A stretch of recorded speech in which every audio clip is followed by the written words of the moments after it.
Hey guys, it's Weesey here. Today I have a script that allows you to upgrade your player biped with a vehicle cannon in Halo Reach. Now, those of you who have played Mythic Slayer may remember these guys. These are Spartan, Elite, and Monitor bipeds that you can spawn in using Mythic Slayer's spawner label. And as you can see, you can enter them and they work just as you expect them to.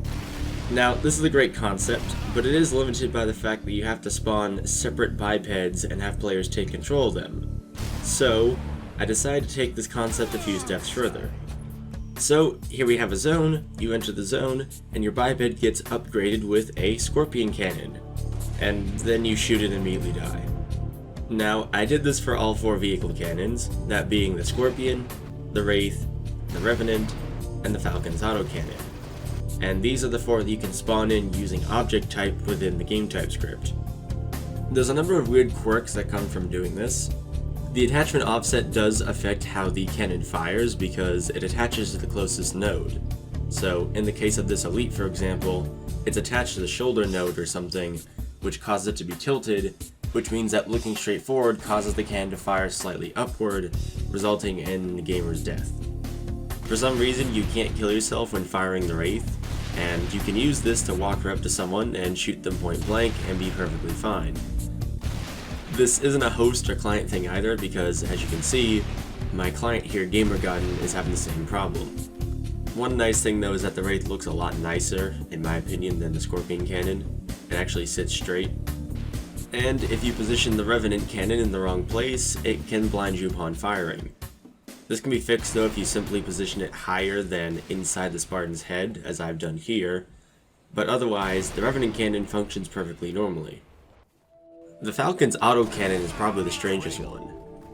As you can see, I'm able to fire it on my screen, and even kill GamerGodden with it because I'm the host. However, if GamerGodden himself fires it, nothing happens. On top of that, Gamer cannot see me fire, even if I can kill him, so he just sees himself randomly die. As it turns out, the reason why you can't see the Falcon turret fire is because it only fires using an automatic weapon. These include weapons like the assault rifle, plasma repeater, and even the overcharged plasma pistol shot. And something worth noting is that the overcharged shot fires immediately, while the plasma repeater and other weapons do not. And the plasma repeater also stops firing once it overheats enough to where it slows down its fire rate. This leans towards the idea that the Falcon turret only fires when the fire rate of a weapon is high enough, and not just because it's automatic. One thing highly worth mentioning is that you have to disable vehicle usage when the player has a vehicle cannon, because if they try to fire it while in a vehicle, the game will crash. Now how this works in Forge is you set the label to player vehicle, and set the spawn sequence accordingly. Spawn sequence 0 spawns a Scorpion, 1 spawns a Wraith, 2 spawns a Revenant, and 3 spawns the Falcon's autocannon. Now, players can enter a zone as many times as they want, and obtain a vehicle cannon. But, if you want to restrict this, I added the functionality. This functionality lets you take the vehicle cannons from pre-existing vehicles, which allows for some interesting combinations. So here we have a Wraith and Revenant, which fire at different rates and thus can be shot at different times. This also works on the Scenery Spirit, which is present on Forge World, and the Spirit turret does actually fire. Unfortunately, the Spirit won't respawn, even if its respawn timer is greater than 0. So how this works is, if the spawn sequence is less than 0, the object with the zone will check for every other object of the same label and spawn sequence, and it will take those objects and perform the vehicle cannon attachment script on the player. Because of this, you should make sure that players cannot enter the vehicles that are to be used as vehicle cannons, because if they do this, you can desync the client and cause this issue, where on the host, the player's biped is attached to the other player, while on client, the player's biped is standing there, and the client can even hit the player and kill themselves, as shown here. Okay, so how'd I do this? Basically, you just spawn in the objects, and we perform what's called an attachment check. This is where we do a distance check on each object to a base object, and if the distance is 0, that means the object is attached to it. In this case, we want the attachments because we want to attach them to the player and have them fire the weapon.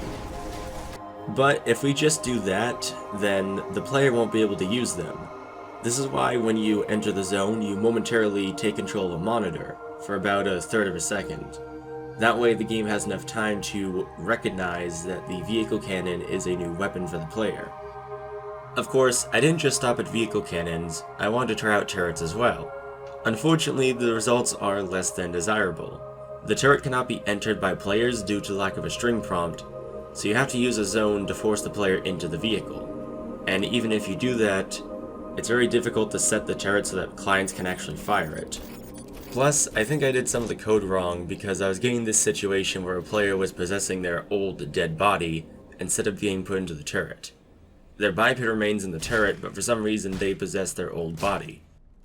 If you want to play around with this, I have the game type in the description below, as well as on my file share, WeCI. And this includes a test map as well that I've used for the video. I've also included the raw code as a Lua file in the description below, for those who want to look at the code directly. If anyone wants some coding help, or just wants to join a community of Reach game type coders, you can join the MCC Game Typers Discord in the description below.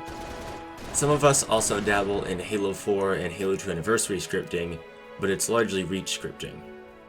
That does it for this video. I hope you all enjoyed, and I do plan on doing more of this short form kind of video in the future, so feedback on this video would be very much appreciated.